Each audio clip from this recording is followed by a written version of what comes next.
রে হতচ্ছাড়ি, এ তুই কি করলি? তোকে একটা কাজ দিয়েছি, সেটাও তুই ভালো মতো করতে পারলি না। হায় হায় হায়, আমার নতুন থালাটা একেবারে ভেঙে টুকরো টুকরো করে ফেলেছে রে। এই হতচ্ছাড়ি, তুই ইচ্ছে করে থালাটা ভেঙেছিস তাই না?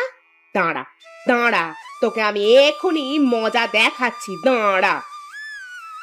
না মা, আমি আমি থালাটা ইচ্ছে করে ভাঙিনি।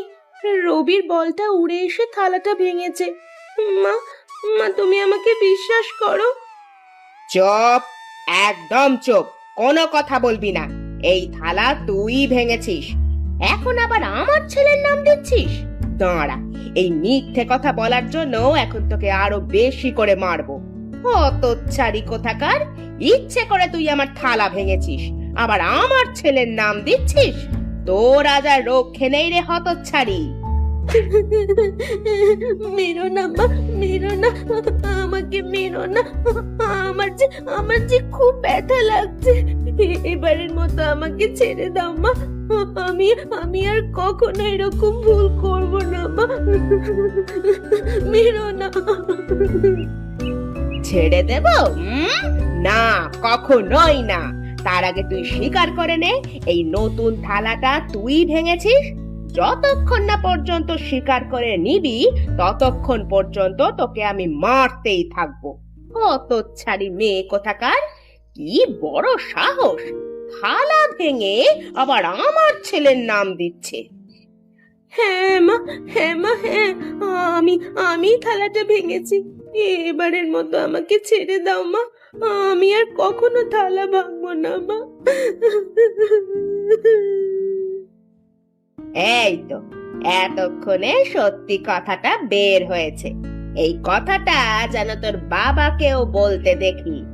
যদি তখন উল্টো পাল্টা কিছু বলেছিস, তাহলে তো জানিস তোকে পরে আমি কি করব। যত সব বিপদ আপদ আমার ঘাড়ে এসেই পড়ে। দিদি, আমাকে তুই ক্ষমা করে দে।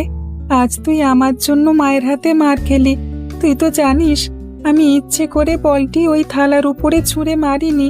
আসলে খেলতে খেলতে হঠাৎ করে বলটা সেখানে চলে গেছে। তুই আমাকে ক্ষমা করে দে দিদি। না ভাই, এভাবে বলিস না। আসলে তোর কোনো দোষ ছিল না, আর তাই তো আমি যে তোকে কোনো দোষও দিইনি। না দিদি, আমার খুব খারাপ লাগছে তোমার জন্য। মা সব সময় তোমাকে কিছু হলেই এভাবে মারে, কিন্তু তুমি কখনো বাবাকে বলো না কেন? দাঁড়াও, আজ যদি বাবা আসে তাহলে আমি বাবার কাছে নালিশ করব মায়ের নামে। না ভাই না, ও কথা ভুলেও মুখে আনিস না।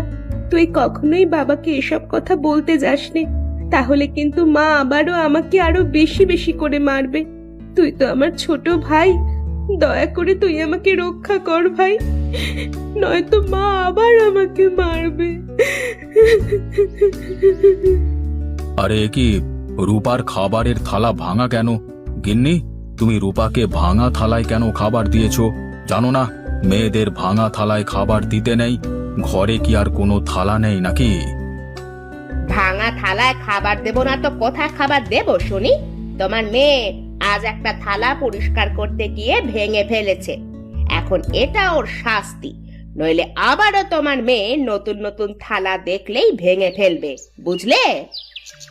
ভাঙা থালায় খেতে দিয়েছো সেটা না হয় মানলাম, কিন্তু আমার মেয়েকে তুমি এত অল্প খাবার কেন দিয়েছো? এত অল্প খাবারই কি ওর পেট ভরবে? সেটা তোমার মেয়েকেই জিজ্ঞেস করে নাও। না বাবা, এই অল্প খাবারেই আমার পেট ভরবে। মাকে আমি আগেই বলে দিয়েছিলাম, সেজন্য মা আমাকে অল্প খাবার দিয়েছে। শুনলে তো তোমার আদরের মেয়ের কথা। এখন জলদি করে দুটো গিলে ওঠো। এদিকে যে মেয়েটা কত বড় হয়ে গেছে, সে খেয়াল কি রেখেছো? গিন্নি, তুমি এসব কি কথার মধ্যে আবার কি কথা নিয়ে আসলে?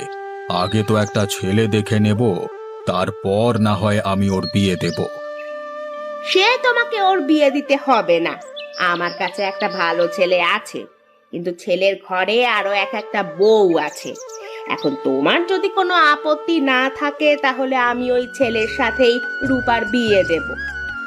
না না, যে ঘরে ছেলের আর একটা বউ আছে ওইখানে আমি আমার মেয়ের বিয়ে দিতে পারি না। তুমি পারো না সে ঠিক আছে, কিন্তু আমি তো পারি নাকি? তাই আমি নিজেই ওই ছেলের সাথে ওর বিয়ে দেব। কিন্তু তাই বলে এক বিয়ে করা ছেলের সাথে আমার মেয়ের বিয়ে দেবে? বিয়ে দেব না তো কি করব?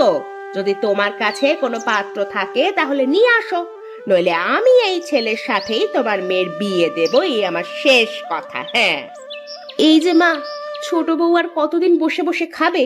এখন তো আর নতুন বউটি নেই, ওকে বলুন এখন থেকে রান্নাঘরে এসে রান্না করতে, নইলে কিন্তু আমিও ওর মতো বসে বসে খাবো।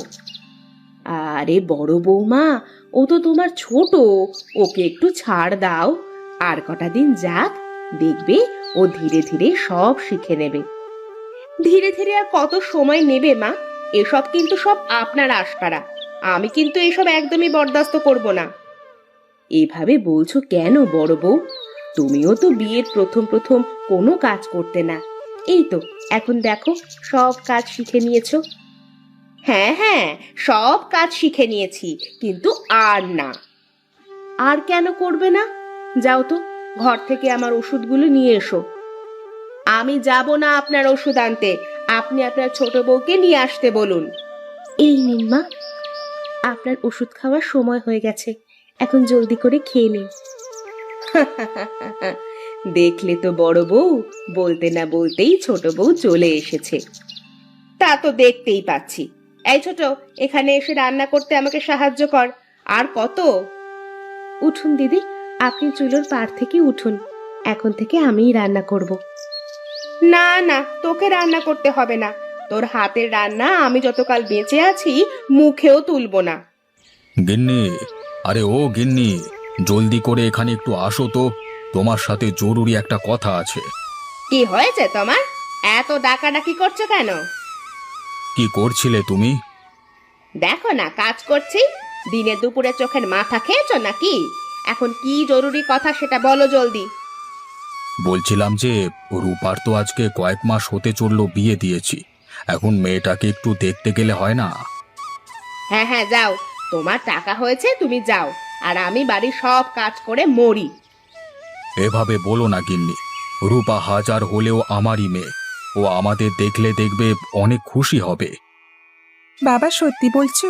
রূপা দিদিকে দেখতে যাব আমরা? কি মজা কি মজা! আমি তাহলে আজই খবর পাঠাচ্ছি। শুনেছ ছোট বউ, কাল তোমার মা আর বাবা আসছেন আমাদের বাড়িতে। সত্যি বলছেন? মা বাবা আমাকে দেখতে আসবে? ইস, আজ কতদিন হলো বাবাকে দেখি না, ছোট ভাই রবিকেও দেখি না। আরে বাড়িতে নতুন অতিথি আসবে, আর তুই এখনো দাঁড়িয়ে আছিস কেন বলতো? যা যা, জলদি করে বাজারে যা, বাজারে গিয়ে বড় বড় মাছ, মুরগির মাংস, যা যা পাস সব নিয়ে আয়। হ্যাঁ মা, তুমি ঠিকই বলেছ, আমি এখনই গিয়ে বাজার সদাই যা যা লাগে নিয়ে আসি। ইস, নতুন অতিথি আসছে, দেখবো ছোট বউ নতুন অতিথিকে কিভাবে আপ্যায়ন করে। মা, আমি আজই বলে রাখি, কাল কিন্তু রান্নাঘরে আমাকে পাবেন না। কার মা বাবা আসবে আর আমি তাদের রান্না করে খাওয়াবো, সেটা হতেই পারে না। আমাকে কি বাড়ির কাজের বুয়া পেয়েছে নাকি? ওভাবে বলো না দিদি, তুমি যদি রান্না না করো তাহলে কোনো সমস্যা নেই, আমি নিজেই সব রান্না করতে পারবো। হ্যাঁ হ্যাঁ, দেখা যাবে নে, কত রান্না করতে পারো তা কালকেই দেখা যাবে। তবে এসব রান্না টান্নার ভেতরে আমি নেই, যেহেতু ছোট বউয়ের অতিথিরা আসবে সেহেতু রান্নাটা ওই ছোট বউই করবে। আরে ছোট বৌমা, তুমি কি এতগুলো সব রান্না একা একা করতে পারবে, নাকি আমিও তোমাকে সাহায্য করব? না মা, আপনাকে কোনো সাহায্য করতে হবে না, এগুলো সব আমি একাই রান্না করতে পারবো। ওইদিকে আবার বড় বউটা তোমার ওপরে রাগ করে আছে, সে তো কিছুতেই তোমাকে কোনো সাহায্য করবে না, তাই আমি তোমাকে একটু সাহায্য করতে এসেছিলাম। না মা, আপনাদের কারোরই কোনো সাহায্য করতে হবে না, যেহেতু আমার বাড়ি থেকে অতিথিরা আসবে তাই আমিই তাদেরকে আপ্যায়ন করব। কই গো, তোমাদের কি রান্না হলো নাকি? এদিকে যে মেহমান চলে এসেছে, সাথে আরো একটা নতুন খবর আছে। হ্যাঁ, আমাদের তো রান্না বান্না একেবারেই শেষ। এখন আপনি বলুন তো নতুন খবরটা কি? নতুন খবরটা হলো বড় বউয়ের বাবা মাও হঠাৎ করে চলে এসেছে। তোমাকে তোমার মা বাবার সাথে বড় বউয়ের বাবা মাকেও অতিথি আপ্যায়ন করতে হবে। আরে, এটা তো ভালোই হলো। একসাথে আমাদের সবার বাবা মা এসেছে। আজ আমরা ছোট বউ আর বড় বউ মিলে আমাদের অতিথিদের আপ্যায়ন করব। ছোট বউ, এ তুই কি বলছিস? তোর বাবা মা অতিথি হয়ে আসছে দেখে আমি তোকে কোনো সাহায্য করিনি। আর আজ আমার বাবা মা অতিথি হয়ে আসছে দেখে তুই তাদেরকেও আপ্যায়ন করাবি? হ্যাঁ দিদি, তোমার বাবা মা মানে আমারও বাবা মা। যেহেতু আমরা একবারেরই বউ, চলো আমরা দুজন মিলে তাদের সবাইকে একসাথে অতিথি আপ্যায়ন করি।